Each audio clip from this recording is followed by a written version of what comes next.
Greetings, Earth enthusiasts. If you ever wondered about the incredible perspectives our planet has to offer from high above, you're in the right place. I am Dr. Clive Coetzee, and I'm thrilled to be your guide on this captivating journey into the world of remote sensing. Welcome. And please remember to like, subscribe to, and share this video. Thank you. So we've come to the tragic and sad end of image classification using Google Earth Engine and QGIS and all the various plugins that you find within QGIS that can do or that's designed for image classification.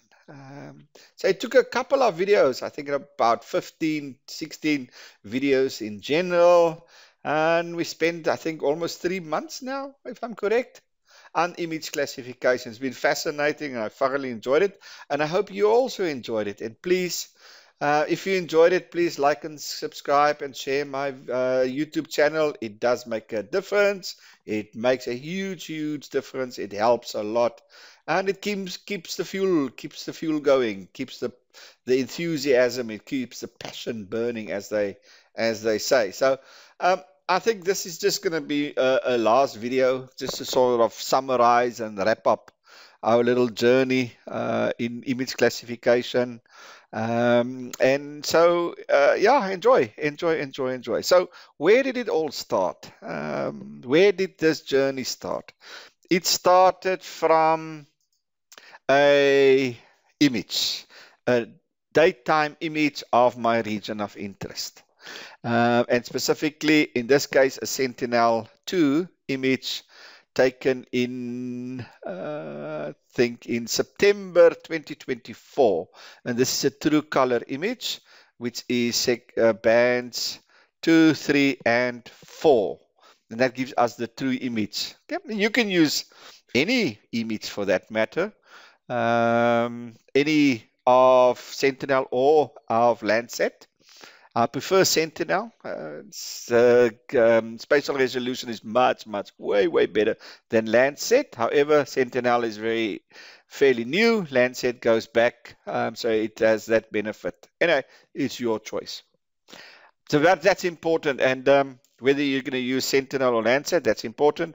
For new, you don't want to go historic, then Sentinel. If you want to go historic and then Landsat. But that's your choice. As I said, there's pros and cons for each of those options. Then the matter of timing of this image is important. As I mentioned, that in image classification, all of these methods, and I don't care which method you refer to, they all suffer from a lack of clarity between buildup and bare soil. They struggle. So I specifically use September because then the amount of bare soil is at its minimum, and therefore it's the difficulty between classifying something as bare soil that should and urban should be at a minimum. So that's why I choose September. But that's up to you. If you don't have a bare soil issue, then it doesn't really matter, I would think. If you have a bare soil issue, then just keep that in mind. Okay. So there's some science, there's some thinking, there's some logic that needs to go in terms of selecting your image, your daytime image. Okay. So I've given you the rationale for why the specific image. Okay. So now you essentially have two big, broad categories of classification. You can either go supervised or you can go unsupervised. If you go unsupervised or clustered, the computer, the program selects your the classes automatically, and it generates a classification based on the spectral signatures based on its classes that it presents. You have very little input, and so it's interesting, but in most cases, supervised classification, meaning with the researcher design the classes. So as I said, in unsupervised, the computer or the program, the software, select the classes. With supervised, you select, as the researcher, you select the classes. You make the classes. So that's the fundamental difference between the two. But in most cases, both cases they use spectral signatures, meaning they look at the identity, the spatial spectral identity of each of these objects on surface, and they looked at that and said, okay, is that water, is that this, blah blah blah, based on its spectral signatures. And we went through the spectral signatures. The electromagnetic energy from the sun comes through the atmosphere. Some are scattered. It reaches the surface of the earth, and at the surface it meets these objects, these items, these features. It meets them, and then what happens is that objects, features, attributes, whatever you want to call it, they can then either absorb some of this energy or they can reflect some of this. And what the sensor then measures is this reflectance. So the higher the reflectance, the less the absorption.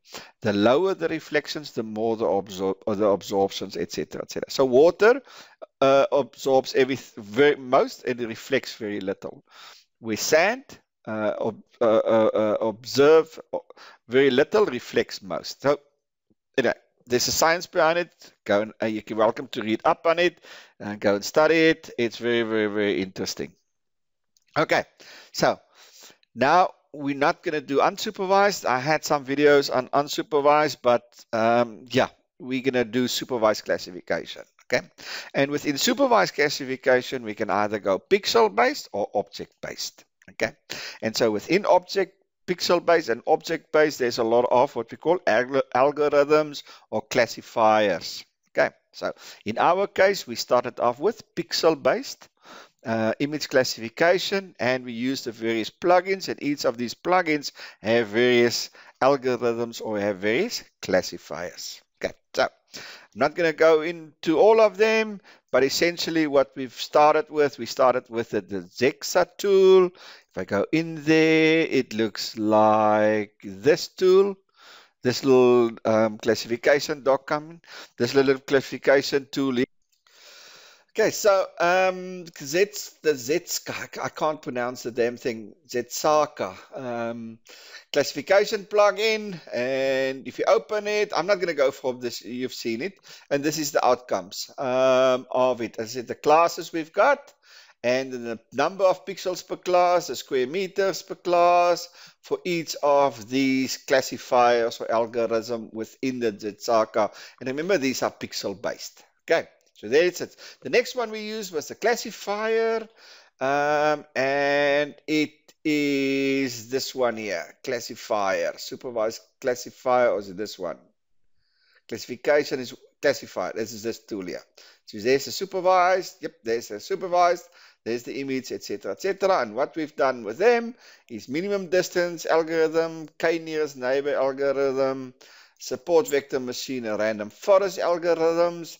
And there's again the classes, and there's outcome. Interestingly, theoretically, the random forest should generate the same or very close to the same numbers here, but you can see it's actually quite different. So for the random forest within the Zetsaka, water was 3,972 pixels, and the classifier at 4,333, so about 400 more pixels classified as water in the random forest algorithm classifier plugin than the random forest algorithm Zetsaka plugin. 163, there's quite a big difference. And now it's because remember, on each of these plugins, these classifiers have options, or they have settings, and so a reason for this difference could simply be that there's different settings. But theoretically, they should be exactly the same. These two look very similar. Look at the difference in terms of urban. That's huge. Huh? That's very, very big. 46 versus 8. That's very, very big. So there's a huge, so yeah. Then we looked at the classification plugin. Classification plugin, there it sits there. Remember all the plugins, you go to plugin, you download them. There's the classification plugin. And you can see there's the random forest k-nearest and support vector machine. Let's cancel it. There it sits, the random k-nearest neighbor and support vector. You see each of them have different settings. So just to quickly go there, so if we go that one, so let's say support vector machine. If you go there, options, there's a support vector machine, you can look at all the options. You can see the degree, the kernel, blah, blah, blah, blah. There's a whole lot of these options. And so, for example, in the random forest, so there's the settings there or the options there. If you compare now, let's say this classification method, and now that one has disappeared. I don't, yeah, so there's this one here. If you go to the random forest here, you'll see that's only got the number of iterations, where this one has the estimator, criterion, minimum samples, weight, features, blah, blah, blah. You can see, and this is where the difference lies, and that's why you have different outcomes.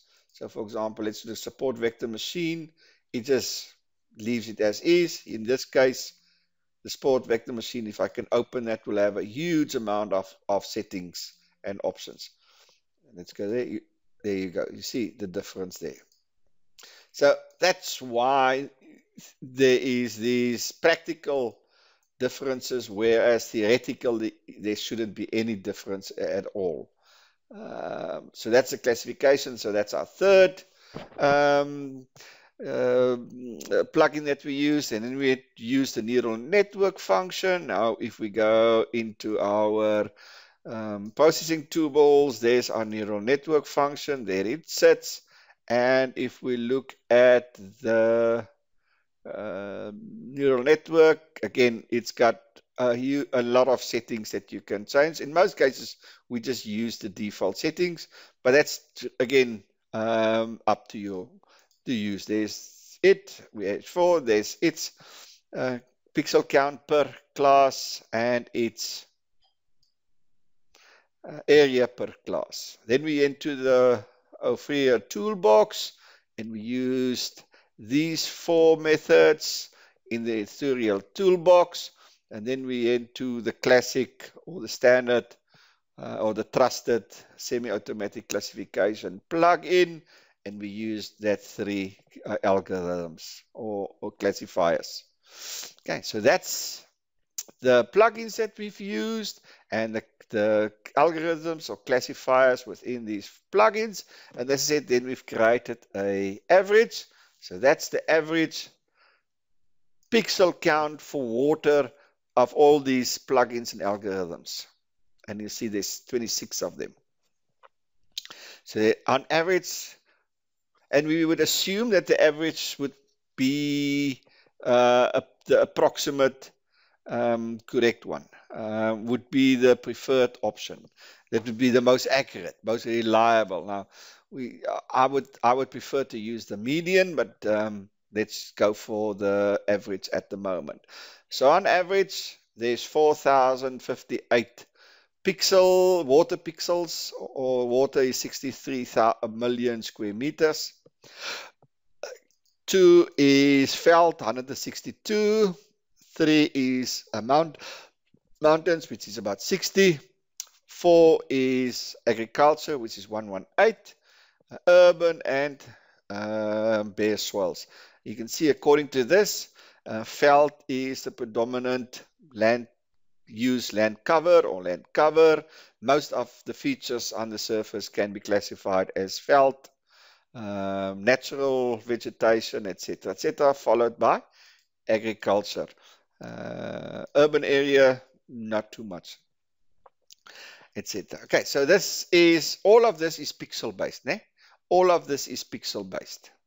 Then we also did the object based. So object based, remember the difference between pixel based and object based is that object-based don't just look at the spectral signature, it also looks at the shape and the format of these features.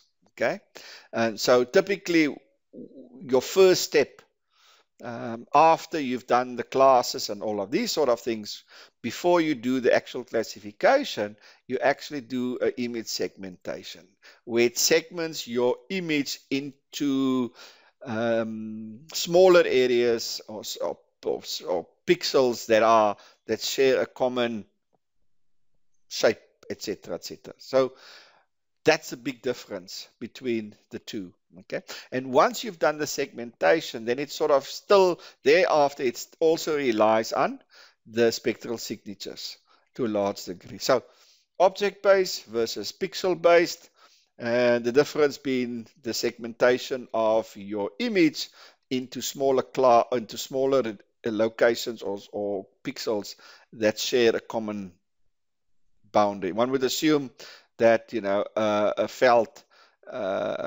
you wouldn't get a veld, urban, and sand next to one another. It would be veld, and then sand, urban, urban. So that's the idea here, is that areas, this idea that space matters. It's exactly the idea. So if we put it on the image, you can see here that this is agriculture. So it makes sense that this all would be agriculture. So that's what you segment it, so that it captures this as agriculture. It captures this as based on the shape, etc. It captures these as veld and so forth. So it first takes this image and it segments it into these parts.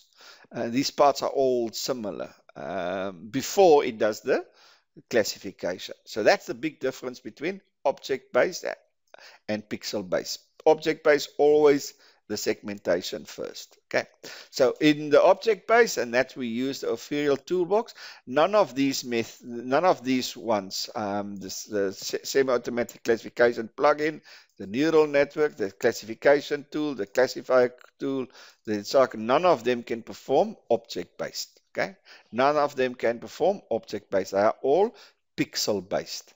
Okay, they are all pixel-based. So the only tool that can do both is the Authorial toolbox. Okay, it's got a vector classifier and a raster classifier. Okay, the raster classifier, so let's quickly go there. So if we go to the object or the Authorial toolbox, there we sit, and we go to machine learning, you'll see that it will have a vector classifier and it will have an image classifier. There we go, image classifier. So there's an image classifier, your vector classifier. So if we go to vector classifier, you'll see that, okay, so we'll have to go to the train vector classifier to get to the models. There it sits, so let's just move it there. And then the train image classifier, there it sits. There's the two of them. Can I go here? Yep. So you'll see they look very similar. So that's the vector classifier, and that is the raster classifier. So the vector classifier will do the object-based, and the image or the raster classifier will do the pixel-based. So this is the object-based, and this is the pixel-based. You'll see it's very similar. So when we look at the classifier, so let's go and have a look and see where's the classifiers. Sorry.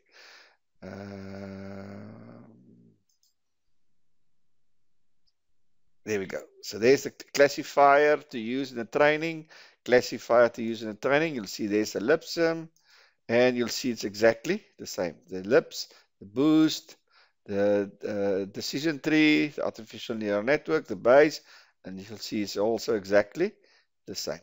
So in terms of the, and this is something I haven't done, maybe, oh boy, I wanted this to be the last. Maybe we can do this to see how the two direct compared.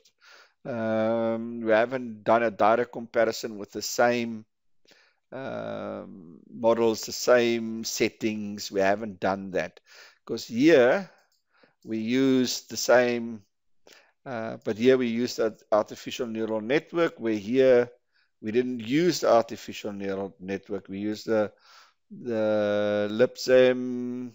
Let's see.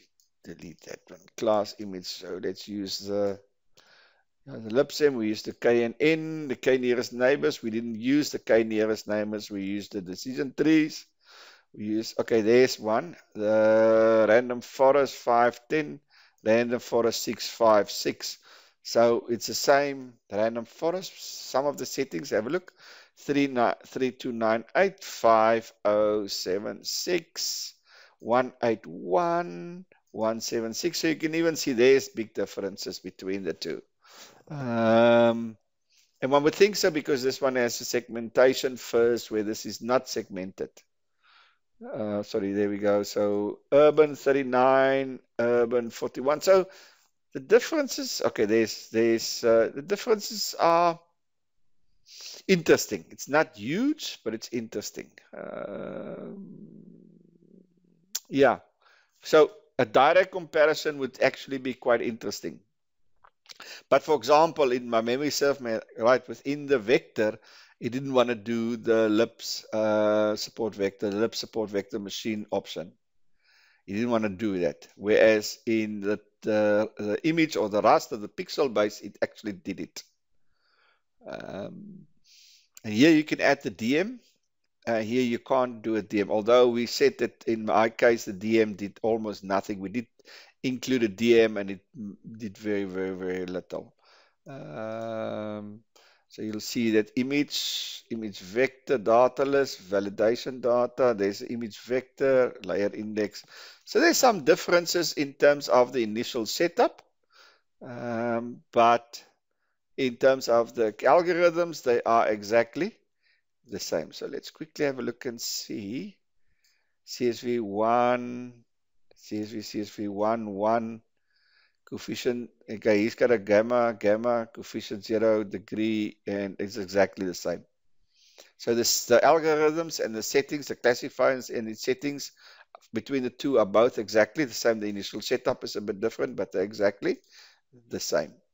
Okay, so that's the only plugin or tool within QGIS that I can find that you can do both the pixel-based and the object-based image classification. All the other tools either do one or the other. They don't do both. This is the only one that do both and gives you the opportunity for direct comparison, which are very, very interesting. So if we take the average, then in this case, the object base is 5,097 water-based pixels, where in here it's pixel-based classification is 4,058, so plus minus 1,000. Let's do urban 34,588, 34,448, so very, very similar. So 174, 162, so there's again differences, but the differences are in a much narrower band between the average pixel base and the average object base, which is by itself very, very interesting. Now, if we put them on, if we put them as a percentage, just for relative comparisons, then we see it's water and pixel base is 1%, object base 1.2%, 39, 42, 14, and 40. So mountain is very similar, urban is very similar, a little bit different in the sand. So in this case, there's less sand, more farming, and less veld. So less veld, less sand, more farming. Object-based is less farming, more veld, and more sand.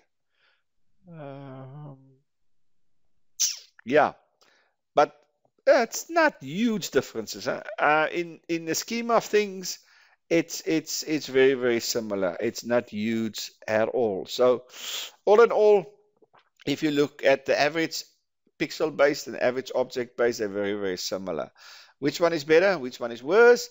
That's very difficult to say because they're so close to one another. They're so very close to one another. So what we can now obviously do is to do a analysis of the two, to try to get an understanding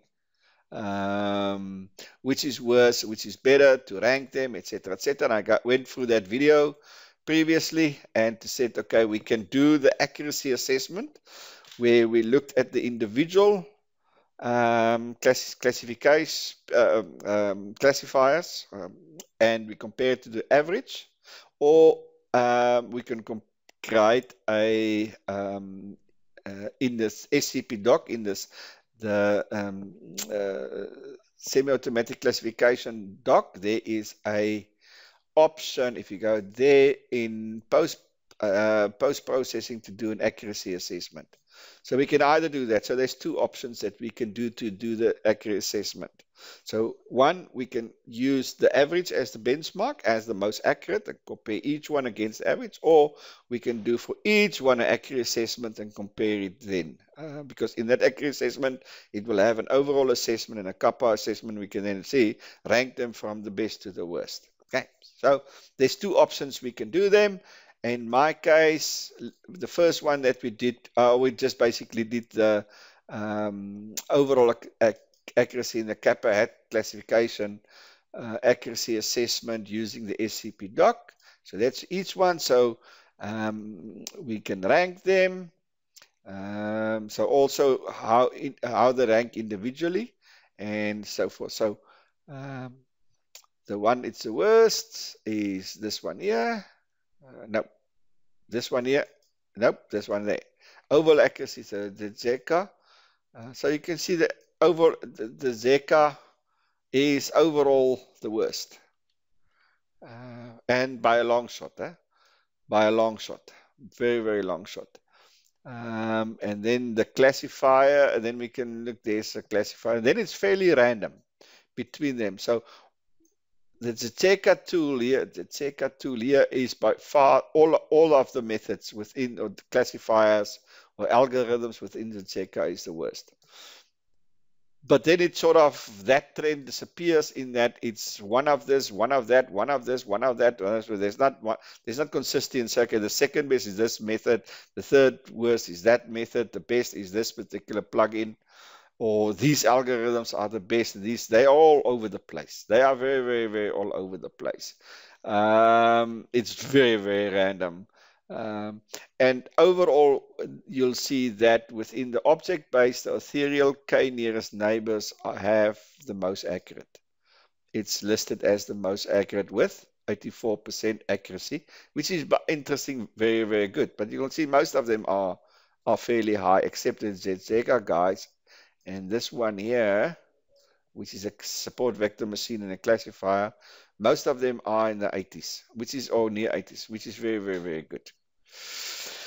So in this case, the k-nearest neighbor. Now, if we take the k-nearest neighbor and we compare it to the average, we get this interesting picture. So this is the average and this is the k-nearest neighbor. So the average indicates 4,000 water-based pixels.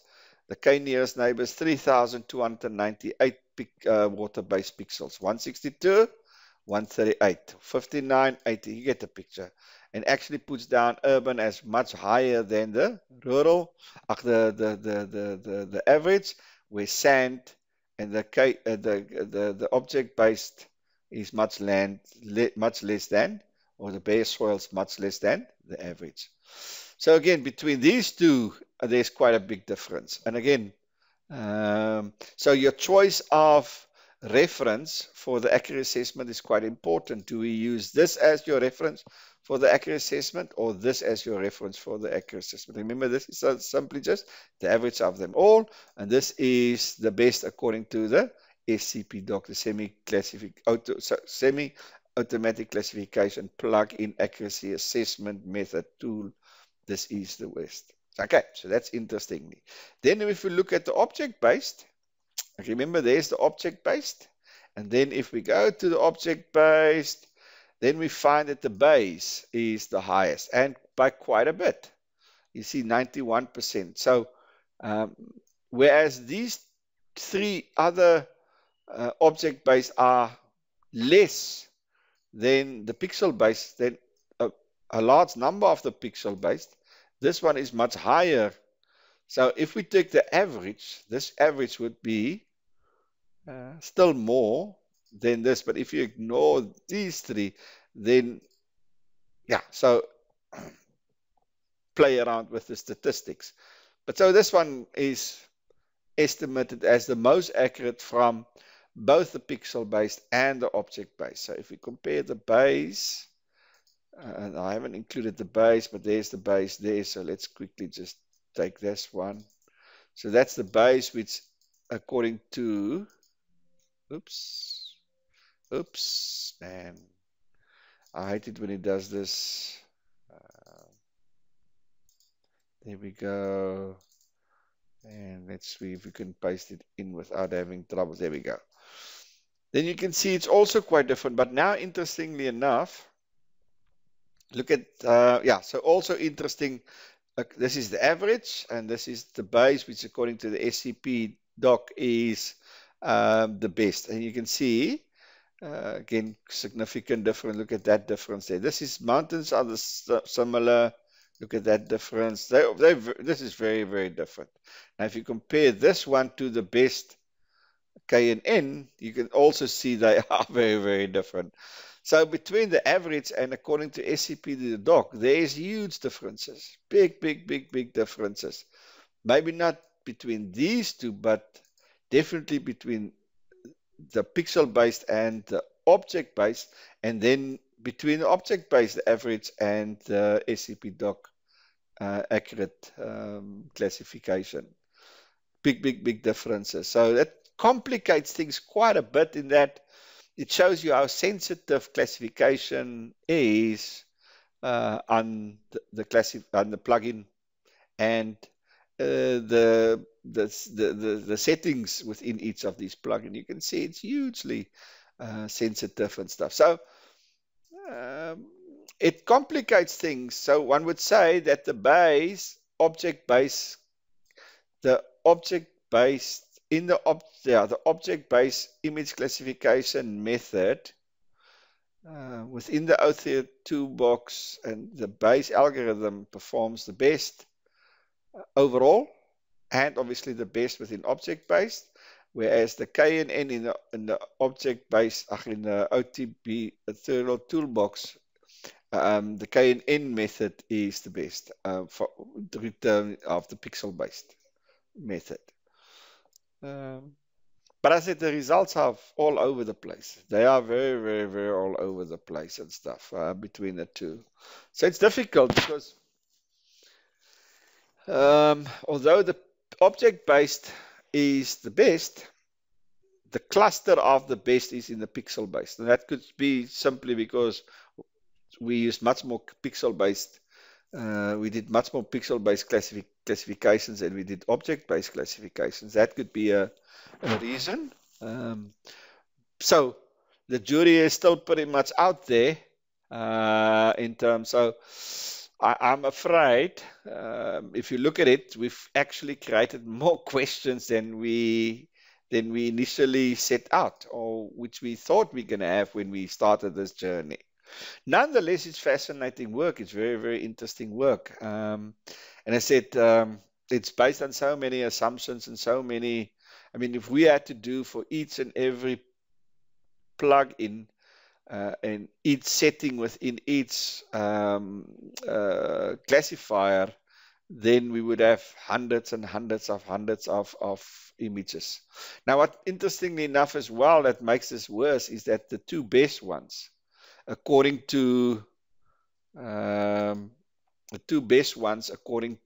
the average, well, we can't plot the average. That's the bad thing, because I've tried to use the calculator to average these ones, but I can't seem to do it. Maybe there's still a way. But let's just say that the two ones that are supposedly the best, pixel-based and object-based, based on the SCP doc, if you visualize them, they look terrible. So that's the best one according to object-based. In fact, this is the best one overall. It's terrible visually. And this is the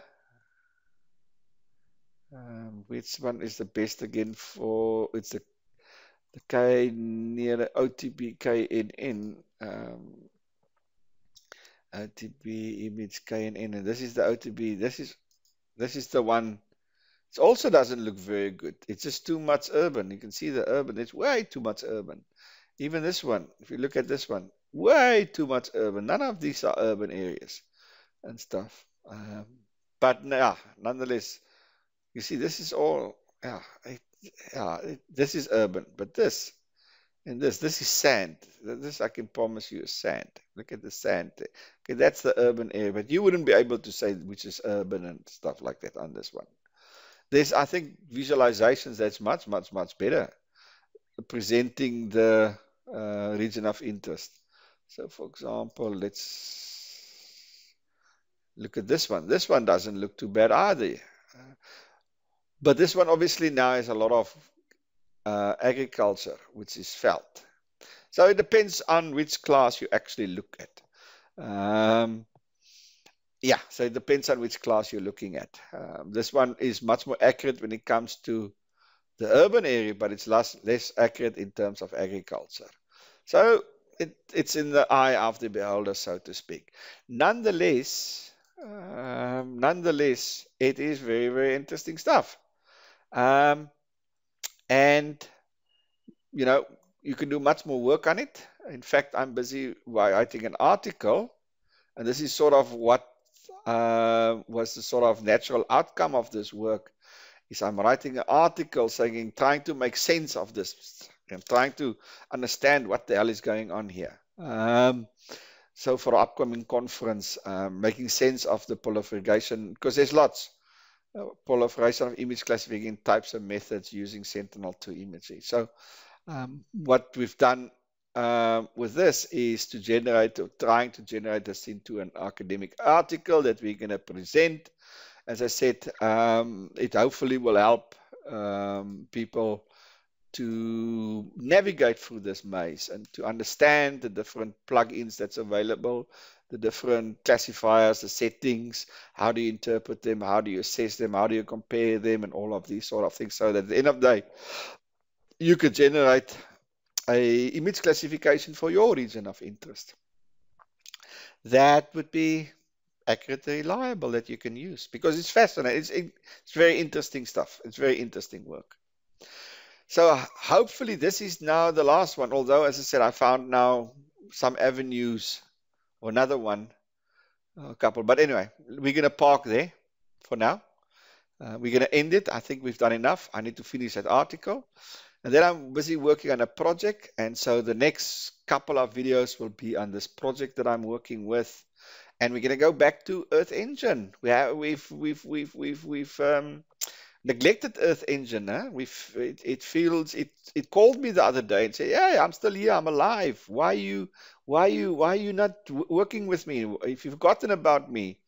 So we're going to go back there, and we're going to start, and we're going to do a couple of videos on Earth Engine, specifically related to the project that I'm doing, because that's also very interesting work. Okay, so that's a wrap, as they say. And yeah, that's a wrap on image classifications.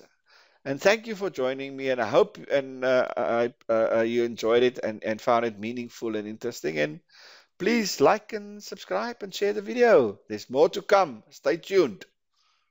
I'll see you on the other side.